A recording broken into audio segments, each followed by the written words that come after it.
अब आप ही मुझे बताइए कि दो आईसीसी ट्रॉफीज जीतने के बाद एक कोच पर प्रेशर ज्यादा होना चाहिए या कम होना चाहिए। मेरे हिसाब से तो कम होना चाहिए, क्योंकि उसने वो काम करके दिखा दिया जो काफी सारे कोचेस शायद नहीं कर पाते हैं। और अगर हम किसी भी प्लेयर या किसी भी कोच की लेगेसी देखते हैं तो उसमें आईसीसी ट्रॉफीज ही सबसे बड़ा रोल प्ले करती हैं। और ऐसी ही कहानी रही है गौतम गंभीर की, जिन्होंने अपने टेन्योर में अभी तक T20 वर्ल्ड कप जीत लिया है, चैंपियंस ट्रॉफी जीत ली है, लेकिन प्रेशर बिल्कुल भी उनसे कम नहीं हुआ है। क्योंकि उनके अंडर हमने हाईज भी बहुत देखे हैं और ऐसे लोज देखे हैं जो आज तक किसी के टेन्योर में हमने कभी देखे ही नहीं थे। एक टीम जिसको टेस्ट क्रिकेट में जीतने की आदत लगी हुई थी, होम डोमिनेशन उनसे बेहतर कोई करता नहीं था, आज टेस्ट क्रिकेट में इंडिया का ऐसा हाल हो गया है कि वो हर जगह हार जाते हैं और अपने घर पे जहां पे हराना उनको सबसे मुश्किल हुआ करता था, वहां पर आज ये इंडियन टेस्ट टीम घुटने टेक देती है। तो कई सारी अच्छी चीजें भी हुई हैं गौतम गंभीर के टेन्योर में, पर कुछ ऐसी गलत चीजें भी हुई हैं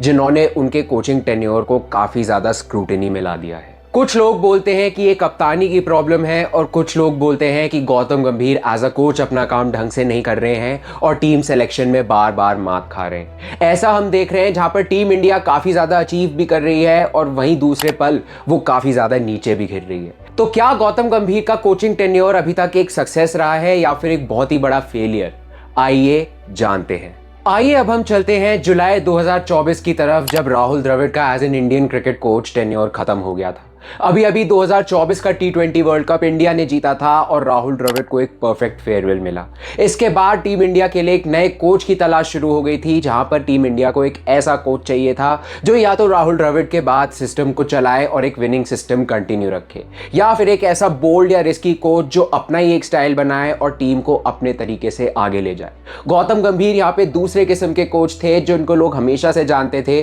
कि वो सुपरस्टार कल्चर बिल्कुल पसंद नहीं करते थे और किसी एक दो खिलाड़ी की तारीफ करना उनका स्टाइल बिल्कुल नहीं था। वो मानते थे कि एक टीम ही साथ में अच्छा खेलती है और कोई एक दो खिलाड़ी कभी भी टीम को नहीं जिता सकते। उनकी यही मेंटालिटी हमने कई सालों से देखी थी और इससे पहले आईपीएल में भी एज अ मेंटोर उन्होंने बहुत अच्छा काम किया था, चाहे वो लखनऊ सुपर जायंट्स के साथ हो या फिर अब कोलकाता नाइट राइडर्स के साथ हो। खैर, मुझे तो नहीं लगता कि उन चीजों पे ज्यादा ध्यान दिया गया होगा, लेकिन इस वक्त बीसीसीआई और इंडियन टीम को एक ऐसे कोच की जरूरत थी जो कि थोड़ा अपना स्टाइल चलाए और टीम को अपने तरीके से चला के कुछ बोल्ड या रिस्की कॉल्स लिए। तभी जुलाई 2024 में हमने देखा कि गौतम गंभीर टीम इंडिया के कोच बन जाते हैं और यहां पर हर किसी को बहुत ज्यादा खुशी होती है। हमें लगता है कि जो मेंटालिटी इतने सालों से गौतम गंभीर ने रखी है वो उसी को कैरी फॉरवर्ड करेंगे और एक सक्सेसफुल इंडियन टीम को आगे ही लेकर जाएंगे। अब जब गौतम गंभीर की इस इंडियन टीम में एंट्री हुई तो यहां पर टीम तो काफी सक्सेसफुल थी, लेकिन फ्यूचर बहुत ही ज्यादा अनसर्टेन था।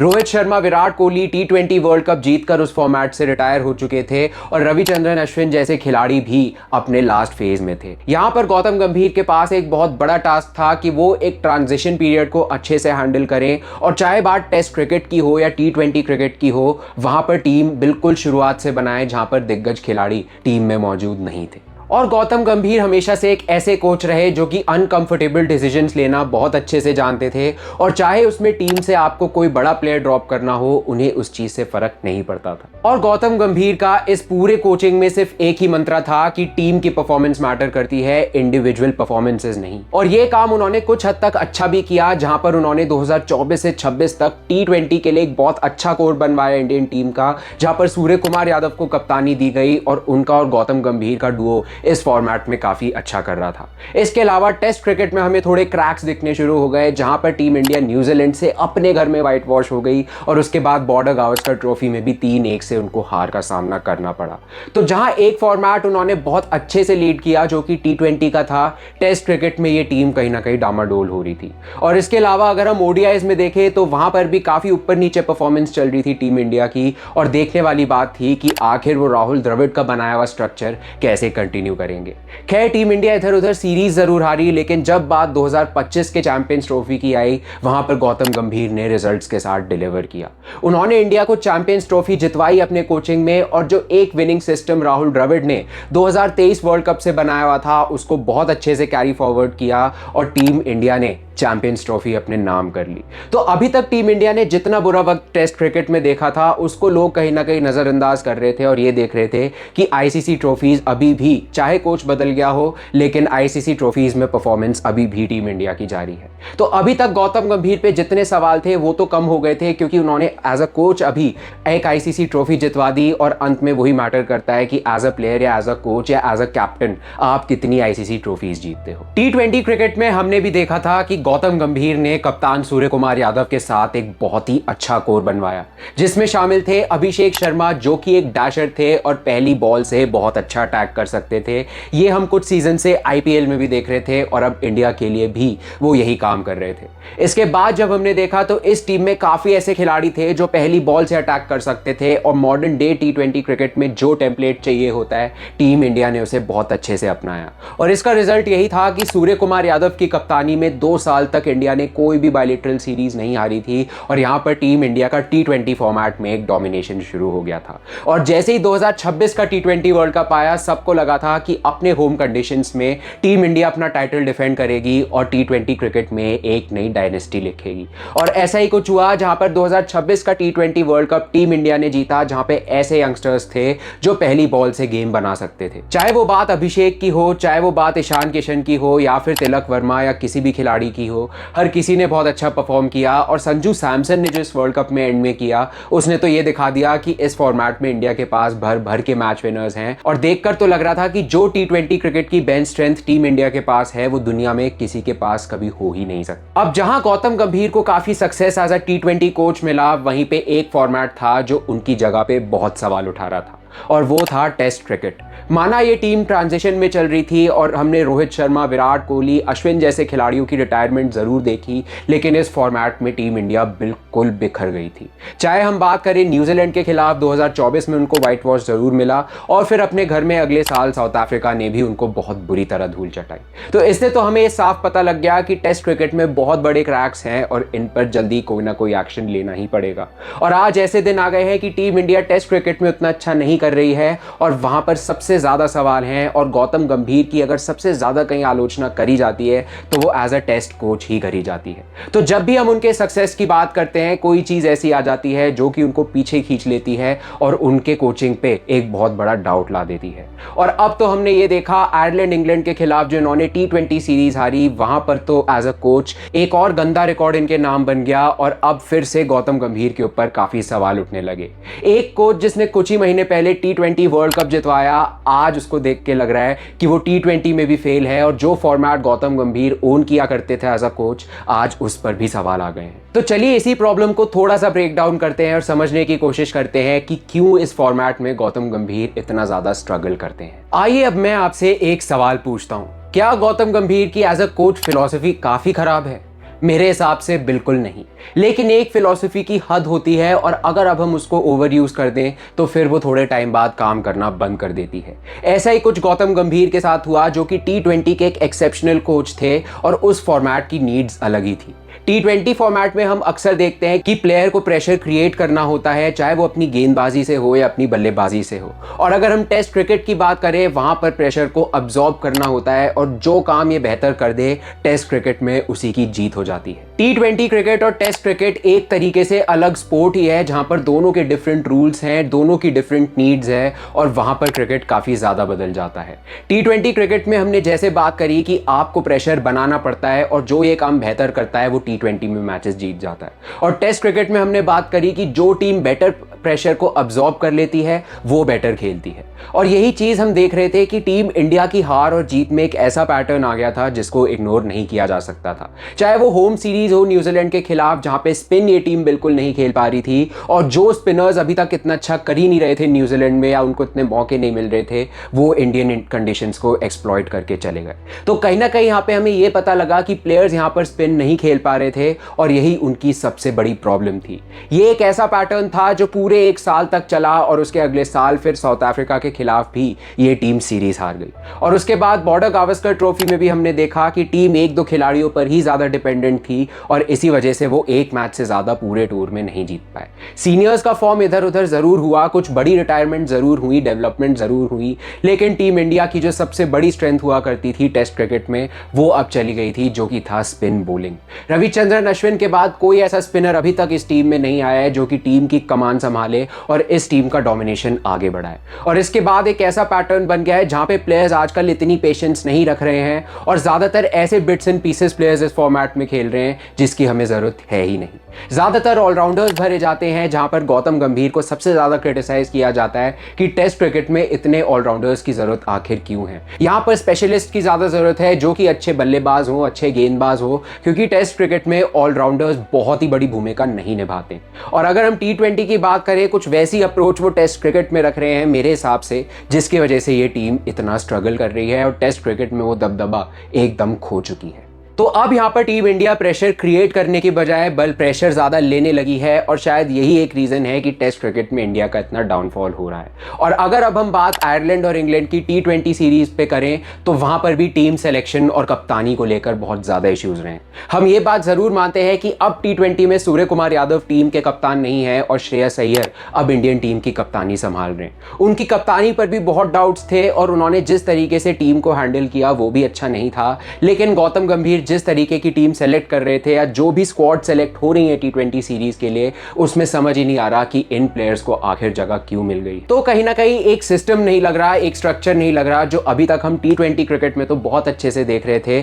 जिसकी वजह से टीम इंडिया इतना डोमिनेंस दिखा रही थी। और इस टीम में तो अब काफ़ी ज़्यादा इंस्टेबिलिटी और इनसिक्योरिटी हो गई है, जहां एक मैच के बाद एक ऐसा खिलाड़ी बाहर हो जाता है जिसने पिछले कुछ मैचेस में आपके लिए अच्छा करा हो। यहां पर हम बात करते हैं संजू सैमसन की, जिसकी वजह से शायद टीम इंडिया 2026 का वर्ल्ड कप जीती है। उसको ही एक दो फेलियर्स के बाद बाहर कर दिया और वैभव सूर्यवंशी को मौके दे दिए। खैर, वैभव सूर्यवंशी भी अपने मौके डिजर्व करते थे, लेकिन संजू सैमसन के ऊपर नहीं, जो अभी अभी टीम इंडिया को वर्ल्ड कप जिता कर आ रहे थे। तो यहाँ पे कोई क्लियर प्लान लगता ही नहीं है और एक प्लेयर पे काफी ज्यादा इनसिक्योरिटी वैसे ही बढ़ जाती है कि अभी उसने टीम इंडिया को इतना बड़ा टूर्नामेंट जिताया है और आज वो टीम से बाहर हो रहा है। तो ये कुछ चीजें हैं जो अभी समझ नहीं आ रही हैं गौतम गंभीर के टेन्योर पे, और यहीं पे उनको सबसे ज्यादा क्रिटिसिज्म भी मिलता है। और जब वो प्रेस कॉन्फ्रेंसेज में आते हैं तो बड़े इधर उधर के स्टेटमेंट्स देते हैं, बड़े अजीब स्टेटमेंट्स देते हैं, जिससे चीजें क्लियर होती ही नहीं। उन्होंने खुद कहा कि ये टीम अभी ट्रांजिशन में चल रही है और अभी इस टीम में बड़े खिलाड़ी नहीं खेल रहे हैं, और जबकि सच बात तो ये है, इस टीम में अभी भी 8-9 खिलाड़ी वो हैं जो आपको अभी 2026 का T20 वर्ल्ड कप जितवा रहे थे। तो बिल्कुल उनके स्टेटमेंट्स और उनके एक्शंस में सेंस नहीं है, और यही चीज हमें गौतम गंभीर की सबसे ज्यादा परेशान करती है। और अब तो हम ये देख रहे हैं रायन टेंडुलकर जो टीम के असिस्टेंट कोच हैं वो भी अब टीम को छोड़ रहे हैं और इंग्लैंड की ODI सीरीज के बाद उनका टेन्योर भी खत्म हो जाएगा। तो देखकर समझ ही नहीं आ रहा है कि आखिर ये डिसीजंस क्यों लिए जा रहे हैं और क्यों किसी का टेन्योर ऐसे ही बीच रास्ते में खत्म हो रहा है। तो ये कुछ चीजें हैं जो काफी ज्यादा इंस्टेबिलिटी, इनसिक्योरिटी क्रिएट कर रही है इस टीम में। और सुनने में तो ये भी आता है कि कुछ सीनियर खिलाड़ी इस वक्त गौतम गंभीर से इतने अच्छे टर्म्स पे हैं भी नहीं। तो काफी ज्यादा एकदम से यहाँ पे इंस्टेबिलिटी हो गई है, इनसिक्योरिटी हो गई है, जो शायद टीम इंडिया को परेशान कर रही है इस वक्त, और ये चीज उनको बहुत जल्दी सॉर्ट करनी पड़ेगी। और अब देखने वाली बात तो ये होगी कि क्या गौतम गंभीर खुद का टेम्पलेट चेंज करेंगे, खुद की फिलॉसफी चेंज करेंगे और इस टीम इंडिया में वापस वो जोश, वो विनिंग एटीट्यूड ले आएंगे जो हमने इन 2 सालों में देखा था। ये देखने वाली बात होगी। और क्या टेस्ट क्रिकेट में रिजल्ट्स इंप्रूव होंगे, क्योंकि वहां पर तो ये टीम एकदम ही डामाडोल हो चुकी है। तो क्या अब इसके बाद कुछ सिस्टम में चेंज आएगा, क्या गौतम गंभीर कुछ सीख लेंगे और टेस्ट क्रिकेट में इंडिया को वापस कंपेटिटिव बनाएंगे, ये सब देखने वाली बात होगी। क्योंकि अगर ऐसा नहीं हुआ तो गौतम गंभीर को कभी भी एक सक्सेसफुल कोच की तरह याद नहीं रखा जाएगा, क्योंकि टेस्ट क्रिकेट में ये टीम बिल्कुल अपना चार्म खो चुकी है। तो अब तक जो हुआ है वो हम सब ने देखा है, जहां गौतम गंभीर के करियर में बहुत हाईज भी रहे हैं, बहुत लोज भी रहे हैं, जैसा करियर एज अ प्लेयर उनका रहा। लेकिन अब यहां से मैं गौतम गंभीर का कोचिंग टेन्योर एक अलग तरीके से देखता हूं, क्योंकि अब अगर रिजल्ट्स आने बंद हुए और यहां पर टीम इंडिया का कुछ भी डामाडोल हुआ तो गौतम गंभीर पे बहुत सवाल उठेंगे और लोग उनको सैक करने की बातें भी करेंगे। हाँ, उन्होंने चैंपियंस ट्रॉफी जितवाई है, उन्होंने एशिया कप भी जितवाया है, उन्होंने T20 वर्ल्ड कप भी जितवाया है, लेकिन अगर अब यहां से रिजल्ट रिजल्ट्स नहीं आए, टेस्ट क्रिकेट में चीज़ें ठीक नहीं हुई और 2027 ओडीआई वर्ल्ड कप तक जो उनका टेन्योर है तब तक अगर चीज़ें सही नहीं हुई या फिर अगर 27 के ओडीआई वर्ल्ड कप में कुछ गलत हुआ, वहाँ पे गौतम गंभीर पे ऐसे सवाल उठेंगे जिनका कोई अंत होगा ही नहीं। तो इसीलिए उनको इस वक्त टीम को सिर्फ मैनेज ही नहीं करना बल्कि एक ऐसी टीम बिल्ड करनी है जो कि हर कंडीशंस में जीत सके। T20 में 2 साल उन्होंने बहुत अच्छा ज़रूर किया, लेकिन अब जो रिजल्ट्स आए हैं वो एज अ कोच उन पे बहुत सवाल उठा रहे हैं और जो स्टेटमेंट्स वो दे रहे हैं, टीम सिलेक्शंस वो कर रहे हैं और जो स्क्वाड सिलेक्शंस ओवरऑल हो रही हैं उस पर एक बहुत ज़्यादा इंप्रूवमेंट की ज़रूरत है। इसमें सिर्फ गौतम गंभीर ही नहीं बल्कि कप्तान श्रेयस अय्यर, अजीत अगरकर जैसे सेलेक्टर्स की भी बहुत ज़्यादा जिम्मेदारी होगी कि वो टीम को रिजल्ट्स प्रोड्यूस करके दें और गौतम गंभीर का एक ऐसा टेन्योर बच जाए जिस पे वैसे ही काफी सवाल उठ रहे हैं। तो अब देखने वाली बात होगी कि यहां से आखिर क्या मोड़ लेती है गौतम गंभीर की कोचिंग, बिकॉज क्योंकि एक और टीम मेंबर, स्टाफ मेंबर यहां से जा रहा है और यहां से कैसा शेप अप करता है कोचिंग स्टाफ 2027 के ओडीआई वर्ल्ड कप से पहले, सब देखने वाली बात होगी। तो इसीलिए यहाँ पे गौतम गंभीर को सिर्फ एक विनिंग टीम को कोच नहीं करना बल्कि एक विनिंग टीम बनानी है और एक ऐसी टीम बनानी है जो कि कंटिन्यूसली मैचेस जीते। ये काम हमने रवि शास्त्री, राहुल द्रविड़ की कोचिंग में होता हुआ देखा है और अब गौतम गंभीर को कुछ ऐसा ही करना है जो कि उनकी जैसी लेगेसी बनाए और इसको कैरी फॉरवर्ड करे। तो अब अगले 12 से 18 महीने तक गौतम गंभीर के पास सबसे बड़ा टास्क है कि वो एक ऐसी टीम बनाए जिसमें डायरेक्शन आए, जिसमें रोल क्लैरिटी आए और सबको पता हो कि उनकी कब और कैसे ज़रूरत पड़ने वाली है। चाहे वो केएल राहुल की ज़रूरत हो, उनकी पोजीशन फिक्स करना सबसे ज़्यादा ज़रूरी है क्योंकि वो कभी नंबर 5 से नंबर 6 पे चले जाते हैं और नंबर 5 पे जो उन्होंने ओडीआई क्रिकेट में किया है वो तो हमने देखा ही है कि उस फॉर्मेट में उनसे बड़ा मैच विनर इंडिया के लिए कोई रहा ही नहीं। शुभमन गिल कैसे कप्तानी करते हैं ओडीआई टेस्ट फॉर्मेट में, वो टीम को कैसे आगे लेकर जा रहे हैं, इसके ऊपर एक क्लियर प्लान होना चाहिए, एक रोड मैप होना चाहिए जो कि उनके टेन्योर को और बेहतर बना सकता है। इसके अलावा अगर T20 में ये टीम श्रेयस अय्यर के साथ परसिस्ट कर रही है तो उनके साथ भी प्लानिंग की काफ़ी ज़रूरत है कि वो कैसी टीम सेलेक्ट कर रहे हैं, कैसे ऑलराउंडर्स टीम में ले रहे हैं और क्या प्लेयर्स यहाँ पे मेरिट पे आ रहे हैं, फेवरेटिज्म पे, वो भी देखने वाली बात ज़रूर होगी।